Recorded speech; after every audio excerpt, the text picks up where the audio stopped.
Programme मध्य मुकाबले में खुशामदीद। मैं हूं रबिया एहसन और मेरे साथ मौजूद हैं रऊफ क्लास्टा। और आज के प्रोग्राम में जिन टॉपिक्स हम बात करेंगे उसमें सबसे पहले जनूबी पंजाब सूबा ख्वाबों तक महदूद, साउथ के ताकतवर खानदान, अहम ओहदे मिलने के बाद खामोश, महरूम इलाके की आवाम परेशान, सेक्रेटेरिएट गैर फाल, ब्यूरोक्रेसी मरात के मजे लूटने लगी।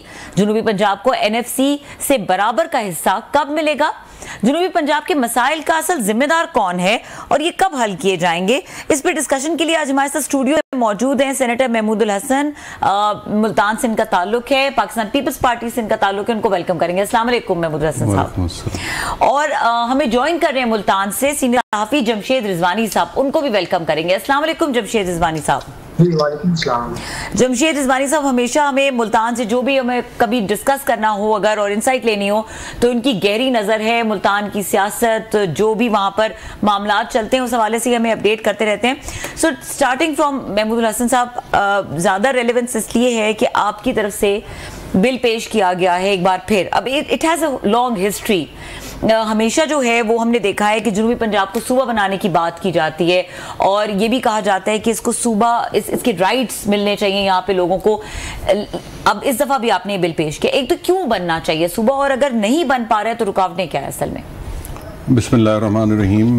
मैं शुक्रगुजार हूँ आपका, रऊफ क्लास्टा साहब का, जमशेद रिजवानी साहब का। हमारी तो महरूमियों की एक तवील दास्तान है, नोहा है, जो हम हर मर्तबा हर फोरम पे खड़े होके और हर जगह उसको हम उस लड़ाई को लड़ रहे हैं और हम कोशिश कर रहे हैं कि ये लड़ाई ऐवानों के अंदर ही लड़ी जाए और वहीं से ही इसका सलूशन निकले। और हमेशा हमारी कोशिश रही है कि मुख्तदर हलकों तक हमारी आवाज़ पहुँचे।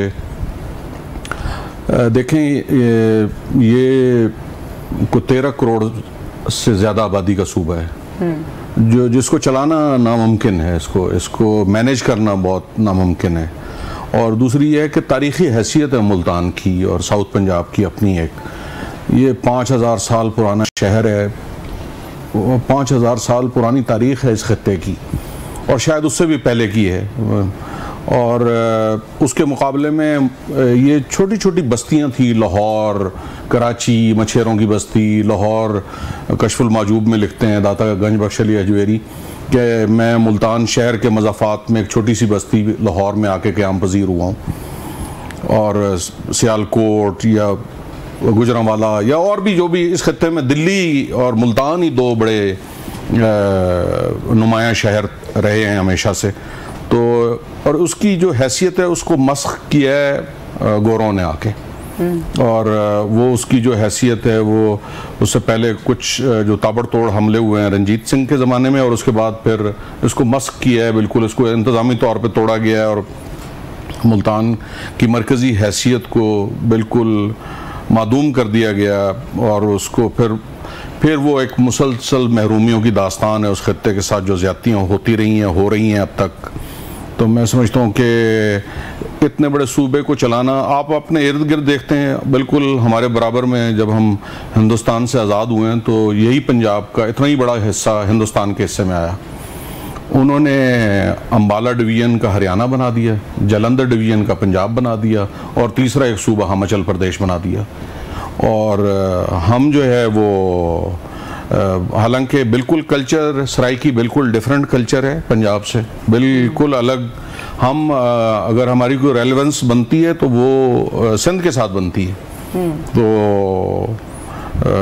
गो के मेरे माँ बाप तो हिजरत करके 1947 में आए यहाँ पे। मेरी वालदा का ताल्लुक उत्तर प्रदेश से और मेरे वालिद जो हैं वो पंजाब के उस हिस्से से थे जिसका नाम अब हरियाणा बन गया। रऊफ भाई, 10-10, 12-12 सीटें हैं वहाँ कौमी असम्बली की, सिर्फ पंजाब की 10-12 सीटें ही हरियाणा की हैं, 10-12 सीटें ही हिमाचल प्रदेश की हैं। उनको तो कोई ख़तरात लाहक नहीं हुए। हमारे बराबर में ये ईरान है, 80-84 सूबे हैं। हमारे बराबर में अफ़गानिस्तान है, इतने सारे सूबे हैं। अगर हम यहाँ सूबे बनाते हैं तो मैं समझता हूँ कि इसका एक तो पंजाब के अंदर इट्सेल्फ बहुत बड़ी महरूमी है। आपकी जो UNDP ने जो रिपोर्ट दी है उसमें उन्होंने कहा है कि बलूचिस्तान और साउथ पंजाब दोनों जो है वो गुर्बत की लकीर से नीचे उस एरिया के अंदर लोग रह रहे हैं। और आप चूंकि खुद उस एरिया के रहने वाले हैं, मैं भी उसी एरिया का रहने वाला हूँ, तो वो यहाँ बैठ के तो अंदाज़ा नहीं हो सकता। नहीं साहब, एक दो बड़े जो एतराज़ात आते हैं मोस्टली तौर पर ये पंजाब के हमारे लोगों को, वहीं के उनके कंसर्न जैसे हमारी कंसर्न्स हैं कि बनना चाहिए। बहुत सारे जो पंजाब के लोग हैं वो समझते हैं कि नहीं बनना चाहिए। उनका ख्याल है कि पहले जब पार्टीशन हुई थी सबसे ज़्यादा जो सफ़र किया है वो पंजाब ने किया है, जब पंजाबियों ने किया है कि डिवीजन हुई, मास्कर हुआ, कत्लेआम हुआ, दोनों साइड से लोगों ने मिग्रेशन की। सो पंजाब को अगर वो समझते हैं उन्होंने हाल्ट किया, मज़ीद हम इसको डिवाइड नहीं होने देंगे। एक तो ये चीज़ है। दूसरा ये था कि जो बाहर से हमारे दोस्त आए थे, आप है, आपसे मुराद है जो फैमिलीज़ हैं उस पंजाबी स्पीकिंग थे, उर्दू स्पीकिंग थे, दीगर जो थे वो ये बड़े अरसे तक इस आइडिया के ख़िलाफ़ रहे हैं कि साउथ में सूबा होना चाहिए। और वो कभी भी इस चीज़ को अप्रिशिएट नहीं करते थे कि एक हमने डिवीजन, हमने एक तकसीम भुगती है, हमने ब्लड शेड भुगता है। क्योंकि कुछ हमारे सराय के नेशनलिस्टों ने भी कुछ ज़्यादतियाँ की गलत तरीके से। कुछ लोग थे जिन्होंने कहा जी सूबा बना के हम घर छीन लेंगे, ज़मीनें छीन लेंगे, ये कर देंगे, आग लगा देंगे, जला देंगे, जो कि मेरा ख्याल अमकाना किस्म की बातें थी। उससे भी एक फियर फैक्टर आया कि यार अगर एक यहाँ सूबा बनता है तो कल को तो हमारे बच्चों की, हमारी नस्लों की यहाँ पे तो सेफ्टी नहीं है। सो एक रेजिस्टेंस थी अगेंस्ट सराइकी प्रोविंस हो, साउथ हो, मुल्तान, जो भी कहें। आप लोगों को जो नई नस्ल आई है, आप जैसे जो हमारे दोस्त हैं, भाई हैं, सिर्फ आप नहीं और भी बहुत सारे मैंने देखे जो बाहर से हमारे भाई आए थे जिन्होंने बाद में यहाँ पे जो पैदा हुआ सन ऑफ द सैल हैं आप लोग कैसे ट्रांसफॉर्म हुए हैं कि आपके पेरेंट्स तो नहीं इस बात को मानते थे? मुझे ये अच्छी तरीके से पता है कि वो राजपूत हूँ, राणे हूँ, बाकी जहाँ पे हमारे पंजाबी स्पीकिंग जितने भी भाई हैं या उर्दू स्पीकिंग, आप लोगों को किस बात ने कन्विंस किया कि नहीं? और ये अभी रिसेंटली हुआ है कुछ पिछले 10-15 सालों में, इससे पहले तो नहीं था। मुझे इत्तेफाक से क्योंकि हमारी डिवाइडेड फैमिली थी, हम पंजाब के इस हिस्से में थे, तो बल्कि एक बड़ी दिलचस्प बात हुई लास्ट टाइम एक प्रोग्राम के अंदर जो है वो एक बहुत बड़े मुल्तान के सियासी लीडर ने कहा कि आप सन ऑफ सॉइल नहीं हैं, आप तो महाजिर हैं। नहीं, हम तो नहीं, किसी ने कहा तो उन्होंने कहा कि शाह साहब आप इस बात को सोच समझ के करें कि आप भी कैसे हम उस पंजाब से उठ के इस पंजाब में, हम पंजाब से पंजाब में ही आए हैं, आप बड़े दूर से और आप आए हैं पता नहीं कौन से अरब कंट्री से आए हैं आप अपने आपको सन ऑफ सॉइल कहते हैं, हमें आप सन ऑफ सॉइल ही नहीं गिनते आप। तो उस पर एक बड़ी वहाँ पे तवील खामोशी छा गई उसके ऊपर। ये यकीनन एक बहुत बड़ा रेडिकल चेंज आया है।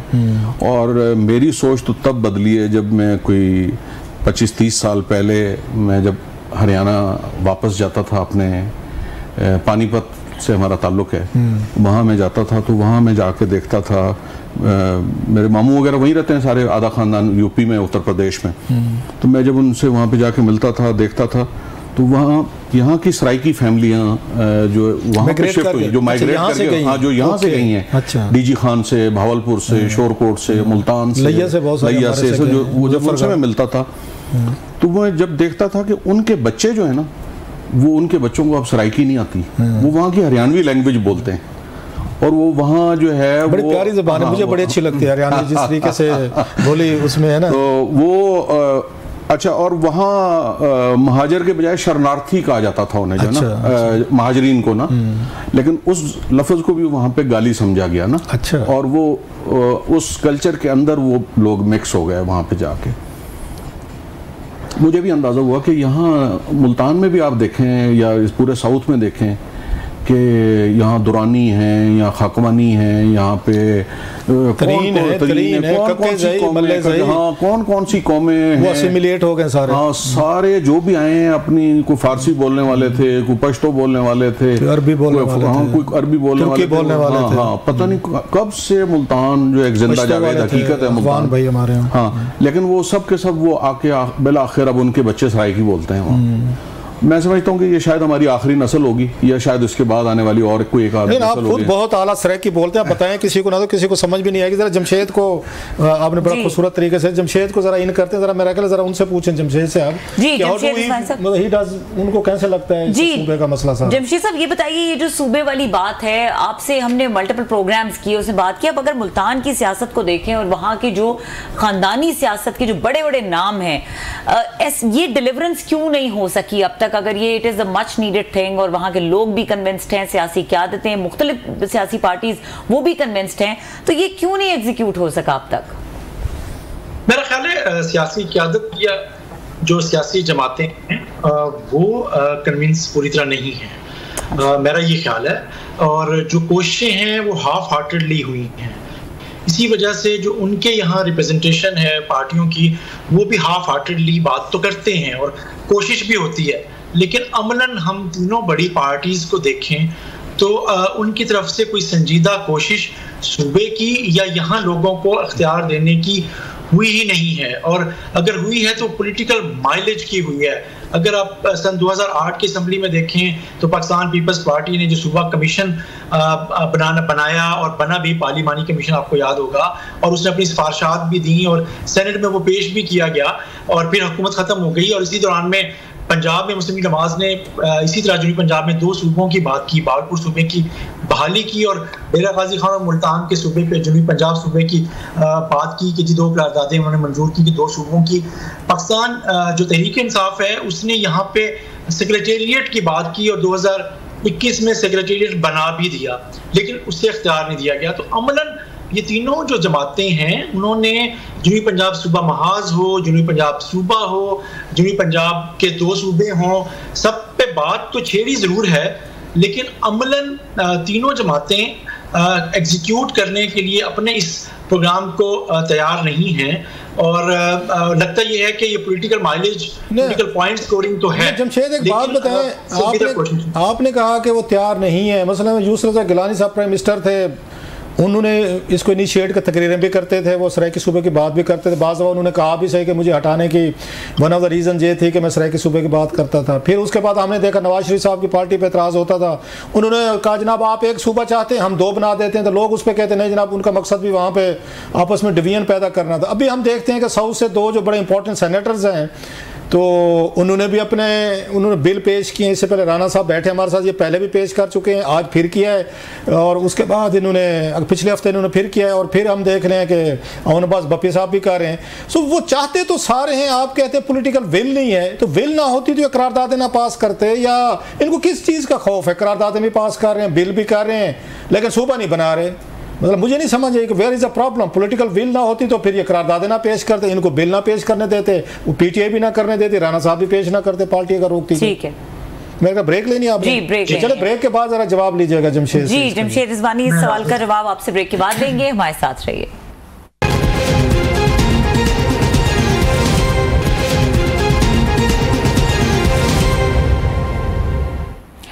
Welcome back. और ब्रेक से पहले जमशेद रिजवानी आपसे सवाल किया क्लास साहब ने, और उनका ये कहना था कि अगर पॉलिटिकल विल ना होती तो इतनी ट्राइज, इतनी अटेम्प्ट्स क्यों होती जिनको हम देख रहे हैं कि सूबा बनाने की कोशिश की जाती है? कोई गैप जो है वो उसका एक्चुअल एरिया क्या है? कहां पर विल की कमी है या कहां पर एग्जीक्यूशन नहीं हो पा रही? देखें, मिसाक जमहूरियत अगर पाकिस्तान मुस्लिम लीग नवाज और पाकिस्तान पीपल्स पार्टी कर सकती हैं और उसके कुछ हिस्सों पे अब भी अमल अगर हो रहा है, तो 2008 की असम्बली के आखिरी 1 या 2 सालों में जुनूबी पंजाब सूबे की जो कोशिश पाकिस्तान पीपल्स पार्टी ने की, बिल्कुल उनकी संजीदगी अगर नजर भी आई थी, तो लेकिन क्या उनके पास 2/3 अक्सरियत नहीं थी कौमी असम्बली में, सेनेट में, फिर पंजाब में, कि वो सूबे को इन करारदादों पर अमल भी करवा सकती और इस बिल को प्रॉपर मंजूर भी कर सकती? तो जरूर उसने इनिशिएट किया, लेकिन जो इत्तफाक राय है कौमी असम्बली में, जिसमें उन्होंने हुकूमती पार्टी जो के साथ साथ आपने अपोजिशन के उस वक्त को भी साथ लेना था, तो आप नहीं ले सके थे और लेने की संजीदगी से कोशिश भी नहीं की थी और इस वक्त असम्बली की टर्म खत्म हो गई थी। तो इसी तरीके से अगर आप हम अभी जब से बात करें, इसलिए मुझे उसमें कोशिश हुई लेकिन संजीदगी नहीं थी। अब भी पाकिस्तान पीपल्स पार्टी और मुस्लिम लीग नवाज ने एक इत्तेहादी हुकूमत एक लिहाज से कायम की है।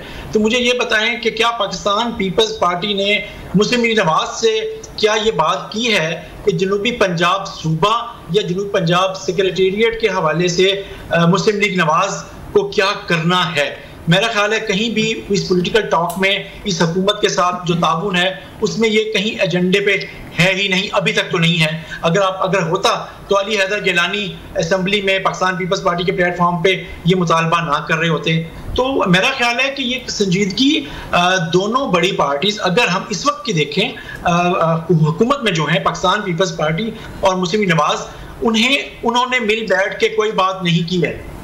तो जमशेद ये बताइएगा कि ये तो चलो पीपल्स पार्टी और नवाज लीग का आगे, हालांकि मैं समझता हूँ पीपल्स पार्टी के पास बड़ी अच्छी बारगेनिंग पावर थी। जब 2010 में 18वीं तरमीम आई थी उस वक्त नवाज शरीफ साहब पे जो 3 टाइम प्राइम मिनिस्टर बनने की शर्त थी, वो पीपल्स पार्टी ना अगर बिल लेकर आती, ना सपोर्ट करती, तो फिर वो उन पे नहीं हट सकती थी। और नवाज शरीफ साहब सब कुछ मानने को तैयार थे तीसरी दफ़ा की शर्त हटाने के लिए, और इसलिए इन्होंने खैबर पख्तूनख्वा का नाम भी माना था, जो आपको पता है हज़ारा में ये लोगों ने रिएक्ट किया और उनको नुकसान भी हुआ पॉलिटिकली तौर पर। लेकिन नवाज शरीफ साहब ने वो नुकसान लिया क्योंकि वहाँ से पीपल्स पार्टी ANP की शर्त थी। तो अगर पीपल्स पार्टी चाहती तो मेरा ख्याल है 2010 में बड़ा अच्छा चांस था, नवाज शरीफ साहब को उस पर राज़ी कर सकते थे कि जनाब ठीक है फिर हम आपको तीसरी दफ़ा के लिए फिर हम वोट नहीं डालेंगे। खैर दैट्स अनदर डिबेट। जो मैं आपसे पूछना चाह रहा था, तहरीक इंसाफ ने कोशिश की जनाब कि हम भी पैरेलल कोई चीज़ दें, क्योंकि नवाज लीग भी कह रही है, पीपल्स पार्टी ने भी कहा है, तो वो सेक्रेटेरिएट लेकर गए। अब पिछले कुछ दिनों से रिपोर्ट्स आ रही हैं कि सेक्रेटेरिएट की तो पावर ही ख़त्म हो गई है, नाम के लिए इन्होंने वहाँ पे एडिशनल चीफ सेक्रेटरी साहब हैं, बाकी अफसरान हैं,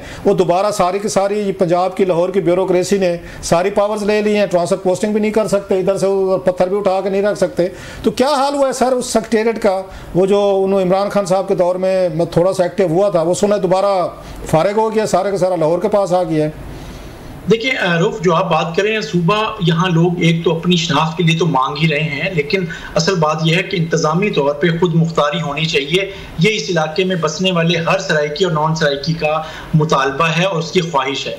तो जो पाकिस्तान तहरीक इंसाफ ने जनूबी पंजाब सेक्रेटेरिएट बनाया 2021 में जाकर, लेकिन उसके रूल्स ऑफ बिजनेस मंजूर करने में इतनी देर कर दी, और फिर जो यहाँ एडिशनल चीफ सेक्रेटरीज और 17 महकमों के सेक्रेटरीज यहाँ बिठाए गए और उनकी सीटें मंजूर की गई, तो यहाँ पे उनको इख्तियार खुद PTI के दौर में भी नहीं दिया गया था, बाख्तियार नहीं था।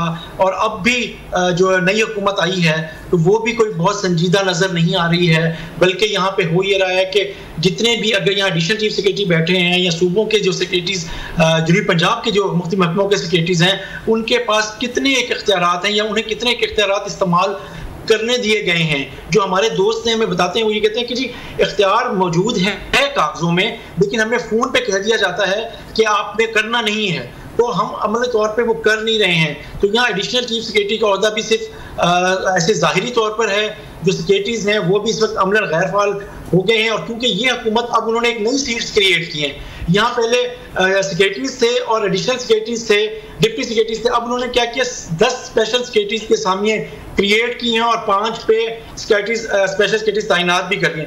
वो यहाँ रिपोर्ट नहीं कर रहे हैं, वो जो सेक्रेटरी पंजाब में है, लाहौर में है, उनको रिपोर्ट कर रहे हैं। तो यहाँ पर फिर इस सारे इंफ्रास्ट्रक्चर का क्या फायदा? तकरीबन 10 अरब रुपए लगे हैं पिछले 3 से 4 सालों में, जो इस वक्त भी तकरीबन 3.5 अरब रुपए का जो पंजाब सेक्रेटरी की मुल्तान में बिल्डिंग है वो तैयार है, और इस हफ्ते में शायद वहाँ ऑफिस शिफ्ट भी हो जाएंगे। राना साहब से पूछते हैं राना साहब, आपने जमशेद की बातें सुनी, वेरी डिस्टर्बिंग। रेजिस्टेंस तो ये हालत है कि आपका सेक्रेटेरिएट बना है मुल्तान में, चले कुछ ना, वो कहते हैं भागते चोर की लंगोटी से ही कुछ ना कुछ तो चलो हुआ, कोई एडिशनल चीफ सेक्रेटरी बना दिया, एडिशनल उन्होंने वहाँ पे एक IG लगा दिया, पोस्टें दी। वो तो रेजिस्टेंस कह रहे हैं कि पंजाब वाले लाहौर से बैठ के उनको पावर्स भी नहीं इस्तेमाल करने दे रहे। रेजिस्टेंस उस लेवल पे आप यहाँ पे बिल पेश कर रहे हैं, तो इतनी ज़्यादा रेजिस्टेंस के अगेंस्ट कैसे आप सूबा बना सकते हो? कोई सपोर्ट है आपको सेनेट में या कौमी असम्बली में करारदाद दें या ये बिल पास करवा लेंगे? मेरी आज भी चेयरमैन सेनेट सैयद यूसुफ रज़ा गिलानी साहब से बात हुई और हमने वो बिल तैयार कर लिया है, कल इंशाल्लाह हम पेश कर देंगे अल्लाह के हुक्म से। और आप देखेंगे कि हम टफ टाइम देंगे। अब हमने अपनी सूबे के लिए ना तलवारें नियाम से बाहर निकाल ली हैं। सियासी तलवार, हाँ, सियासी लोग गलत मतलब ना समझें। हाँ जी बिल्कुल सियासी तलवारें, और ऐवान के अंदर हाँ जमहूरी तरीके से ही, बातचीत के जरिए से ही हम चाहेंगे कि वो बल्कि मुझे ये दो सेक्रेटेरिएट बने ना। सेक्रेटेरिएट तो हमने मांगे ही नहीं थे, हमने तो सूबा मांगा था। हमें उन्होंने लॉलीपॉप दे दिया, एक भावलपुर में बना दिया, एक वो बना दिया यहाँ। वो मुझे एक लतीफ़ा याद आ गया, पार्टीशन से पहले लाहौर से एक ट्रेन आती थी रावलपिंडी, वो पेशावर जाती थी, उसके साथ एक डब्बा लगता था यहाँ से, और एक पेशावर से आती थी, उसके साथ एक डब्बा लगता था, वो लाहौर लेके जाती थी। तो सरदार जी रात को आके वो अपने डब्बे में वो सो गए, उन्होंने पेशावर जाना था, तो वो डब्बा गलती से लाहौर की ट्रेन के साथ लग गया। जब मैं मुल्तान और भावलपुर की बात बता रहा हूँ, तो वो डब्बा बजाय पेशावर जाने वाली ट्रेन के वो लाहौर वाली ट्रेन के साथ लग गया। सुबह जब उनकी आंख खुली, बर्थ पे सोए हुए थे, तो नीचे भी सरदार बैठे हुए थे, बहुत सारे नाश्ते वाश्ते चल रहे थे, गुजरांवाला आया हुआ था। तो उन्होंने उनको फतेह वगैरह बुलाई, वो सत श्री अकाल करके और सारी बात करके, तो उन्होंने कहा हाँ जी सरदारों फिर कितने पहुंचे हैं? उन्होंने कहा जी गुजरांवाला आ गया। उन्होंने कहा वाह गोरियो कमाल कर देता है, वाहे गुरु की कृपा है भी, उत्ते वाले पेशावर ते थल्ले वाले लाहौर।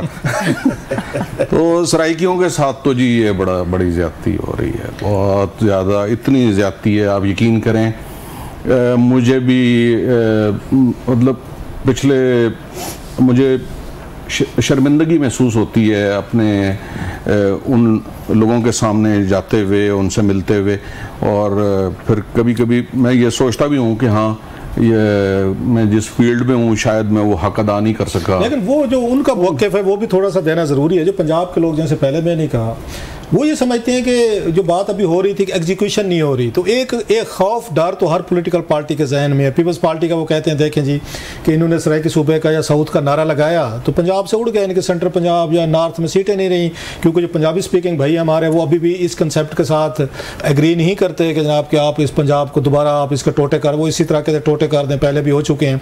सो पॉलिटिकल पार्टीज़ वो चाहती भी हैं कि साउथ में भी हमारा वोट बैंक रहे, सेंटर में भी रहे। सो वो यही काम कर रही हैं कि बिल पेश करवा दिया, कभी उन्होंने वहाँ पे करारदादें पास करवा दी, एग्जीक्यूशन नहीं होने देनी। तो आप समझते नहीं है कि इस मामले में इसी तरह मामला रखा जाएगा, साउथ वालों को भी खुश रखो, सेंटर को भी रखो, नॉर्थ को भी रखो, सीधे वोट लेने ने। और इलेक्शन के टाइम पे पॉपुलर नारा। क्लास साहब अगर इस पे कमेंट ब्रेक के बाद हम ले लें, ब्रेक का वक्त हो रहा है, ब्रेक के बाद डिस्कशन को यहीं से कंटिन्यू करेंगे, हमारे साथ रहिए।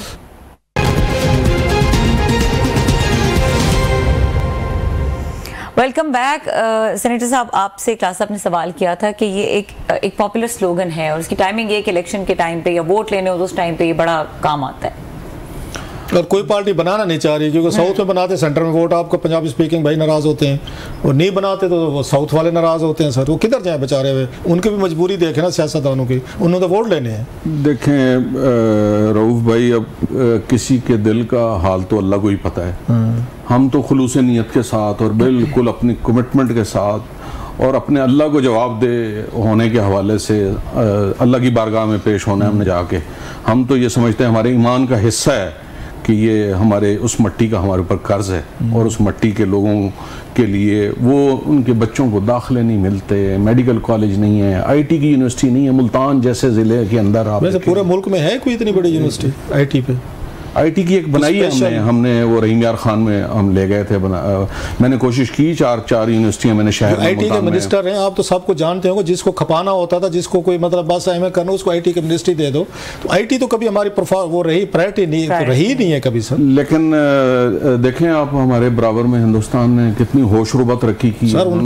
उनका बेंगलोर, उनको सिर्फ बेंगलोर गए थे, मैं आपकी बात कर रहा हूँ, 2004 में हम कुछ सहाफियों का डेलीगेशन किया, तो 2004 की बता रहा हूँ, बेंगलुरु में उन्होंने कहा यहाँ पे 29 आईटी पार्क हैं सिर्फ बेंगलोर शहर में, 2004 की बात कर रहा हूँ, 29। यहाँ पे एक बनाया था और पूरा मुल्क टप के हम इस पे वो उल्टे हो गए थे सर। सो हमारे यहाँ तो ये, लेकिन मैं समझता हूँ कि हमें खुद भी अपने गिरबान में भी झांकना होगा, और हम जितने सराइकी बेल्ट के लोग हैं उनको सबको इज्तिमाई तौर पे बैठ के। अच्छा, एक राना साहब एक और है थ्योरी चलती रहती है, वो ये कहते हैं ना पीपल्स पार्टी नाम तो लेती है क्योंकि अब आप पीपल्स पार्टी में बैठे हुए, लिहाजा इनके एक्ट्स जो हैं आप पे हम डालेंगे। अब ये भी नहीं कह सकते भी, मैं तो अभी रिसेंटली आया हूँ मैं, वो ये कहते हैं पीपल्स पार्टी नाम तो मैं खैर रिसेंटली मैं इसलिए मैं पहले ही कह रहा हूँ आपको, वो स्पेस दे रहा हूँ।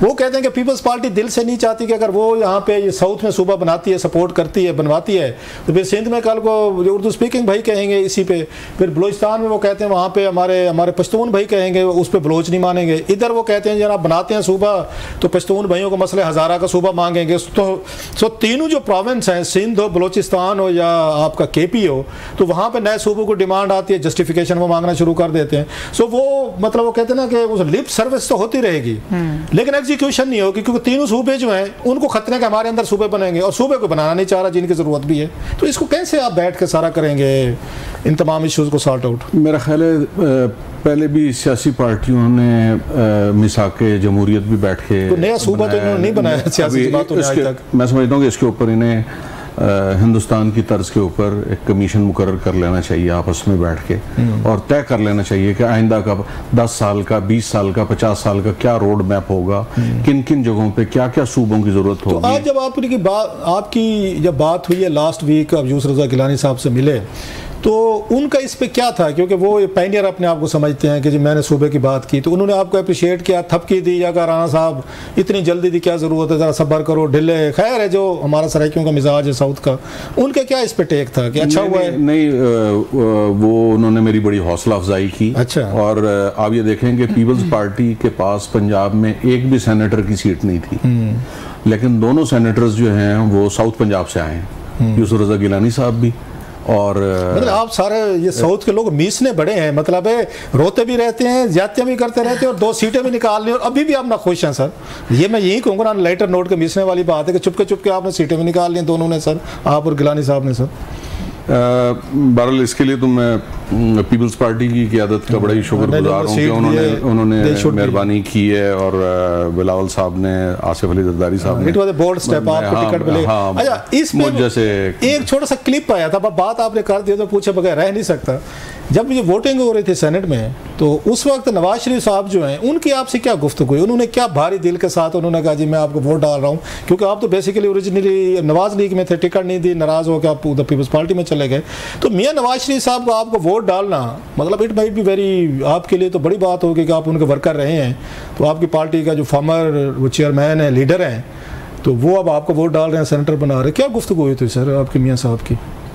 मैं मियाँ साहब के साथ और फैमिली के साथ ना हमारा एक बड़ा ही देरीना ताल्लुक है, इसलिए वो हर्ट भी थे ना, और बाज़ औक़ात आपको पता है सगे भाइयों के अंदर भी नाचाकी हो जाती है, ख़ानदान में भी नाचाकी हो जाती है और मामलात में कोई अख्तलाफ राय भी हो जाता है। तो मेरा ख्याल है वो जो कहा था ना किसी ने कि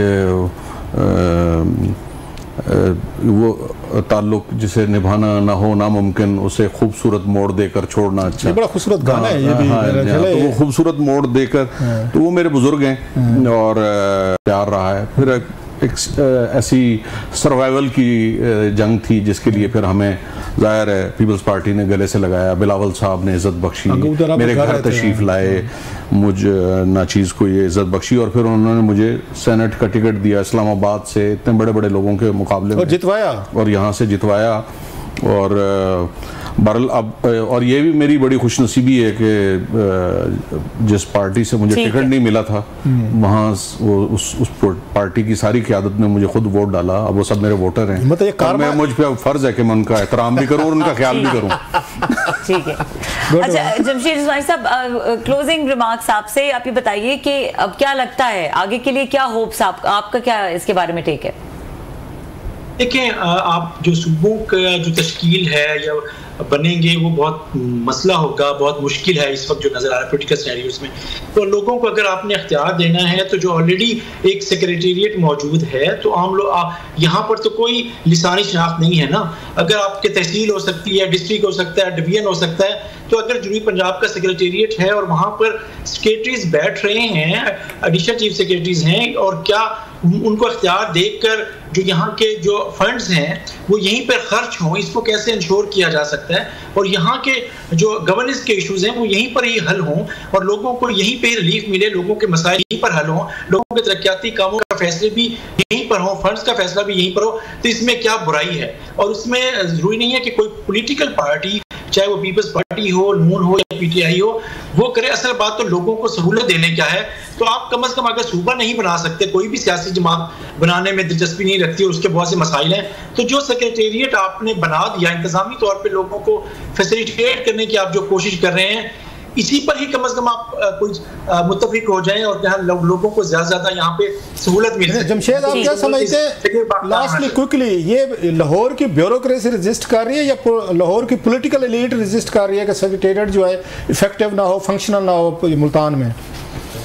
मेरा ख्याल है लाहौर की ब्यूरोक्रेसी, अगर आपको याद होगा जब ये सेक्रेटेरिएट बना था तो उस वक्त जो ताहिर खुर्शीद साहब थे उन पर ये इल्ज़ाम था कि वो इसमें बुज़दार साहब के होते हुए इसमें बहुत ज़्यादा इंटरेस्टेड नहीं थे और डायरेक्ट अहकामात दिए जाते थे कि ये काम नहीं करना। आज भी जुनूबी पंजाब के जुडिशल चीफ सेक्रेटरीज हैं, क्या उनके पास किसी एसी को भी तब्दील करने का इख्तियार है? उसकी ACR लिखने का भी इख्तियार है? क्योंकि वो नहीं है इसलिए, और वो सब लोग लाहौर रिपोर्ट करते हैं, इसलिए यहाँ पे बेख्तियार सेक्रेटरी और ACS बैठे हुए हैं। तो अब जब तक नहीं देंगे कुछ नहीं होगा यहाँ पे। ठीक है, बहुत शुक्रिया आप दोनों मेहमानों का, बहुत शुक्रिया सेनेटर राना महमूदुल हसन साहब जो स्टूडियो में तशरीफ लाए और जमशेद रिजवानी साहब मुल्तान से उन्होंने ज्वाइन किया। बहुत शुक्रिया। प्रोग्राम का वक्त खत्म हो गया, देखने के लिए शुक्रिया, इजाजत दीजिए, अल्लाह हाफिज।